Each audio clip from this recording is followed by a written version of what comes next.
મોડાસા નગરના માલપુર રોડ સહિત વિવિધ માર્ગો પર રામનવમી અને રમજાન માસના પવિત્ર તહેવારને લઈ ડીવાયએસપી કેજે ચૌધરીની અધ્યક્ષતામાં ફૂટમાર્ચ યોજાઈ। મોડાસા નગરના માલપુર રોડ સહિત વિવિધ માર્ગો પર હાલ ચાલી રહેલ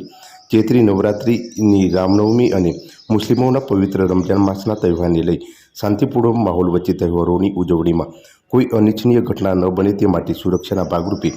અરવલ્લી જિલ્લા નાયબ પોલીસ અધિક્ષક કેજે ચૌધરીની અધ્યક્ષતામાં ફૂટમાર્ચ યોજવામાં આવી હતી।